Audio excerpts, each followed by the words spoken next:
మన టాలీవుడ్లో ఉన్న హీరోస్ వాళ్ళ ఆస్తి ఇంకా వాళ్ళ ప్రాపర్టీ వాళ్ళ నెట్వర్క్ ఏంటో ఈ వీడియోలో డిస్కస్ చేద్దాం. దానికన్నా ముందు ప్లీజ్ మన ఛానల్ లైక్ కొట్టండి. లేట్ చేయకుండా వీడియోలో అయితే వెళ్ళిపోద్దాం.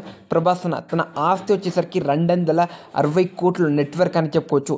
తనైతే ఓన్ సంపాదించుకుని అని చెప్పుకోవచ్చు. ఎవరిది అయితే దీనిలో అయితే లేదని చెప్పుకోవచ్చు. తన మాత్రమే నెట్వర్క్ ఇది. సెకండ్ వచ్చేసరికి పవన్ కళ్యాణ్ గారు. పవన్ కళ్యాణ్ నెట్వర్క్ వచ్చేసరికి 200 కోట్లు.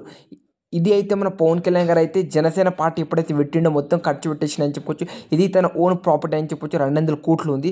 దాని తర్వాత రామ్ చరణ్ గారికి 1360 కోట్ల నెట్వర్క్ అయితే ఉంది అని చెప్పుకోవచ్చు.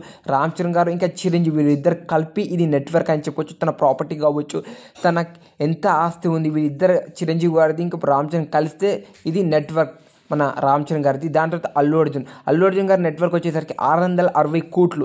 ఇది అల్లు అర్జున్ నెట్వర్క్ మాత్రమే. తన ప్రాపర్టీస్, తను పెంచుకున్న బ్రాండ్, తను క్రియేట్ చేసుకున్న ఆస్తి విలువలు ఇది మన అల్లు అర్జున్ గారిది. దాని తర్వాత వచ్చేసరికి మన మహేష్ బాబు నెట్వర్క్ వచ్చేసరికి 361 కోట్ల నెట్వర్క్ అయితే ఉందని చెప్పొచ్చు. ఇది మన మహేష్ బాబు గారి ఓన్ ప్రాపర్టీ నెట్వర్క్ అయితే కాదు. దీనిలో తన భార్య కూడా కొంచెం అయితే ఉందని చెప్పుకోవచ్చు. అలా మన మహేష్ బాబు గారిది ఇంకా తన భార్య అయితే ఇద్దరు కలిపి ఇది నెట్వర్క్ అని చెప్పుకోవచ్చు.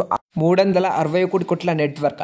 దాంతో వచ్చేసరికి మన జూనియర్ ఎన్టీఆర్ ఆస్తి విలువ వచ్చేసరికి 450 కోట్ల నెట్వర్క్ అయితే ఉందని చెప్పొచ్చు. ఇది మన జూనియర్ ఎన్టీఆర్ తన సొంత ప్రాపర్టీ నెట్వర్క్, తను పెంచుకున్న ఆస్తి విలువలు ఇది మన జూనియర్ ఎన్టీఆర్ ఇంకా నెంబర్ 1 వచ్చేసరికి మన టాలీవుడ్లో ఇంకా సౌత్లో ఎక్కువ ఆస్తి ఉన్న హీరో మన నాగార్జున.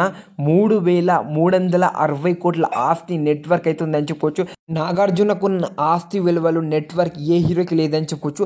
సీనియర్ హీరోది మన నాగార్జున గారిది మాత్రమే చెప్పారు, వేరే హీరో లేరంటే మన సీనియర్ హీరోలో ఎక్కువ నెట్వర్క్ ఎక్కువ ఆస్తి ఉన్నది మన నాగార్జున గారికి.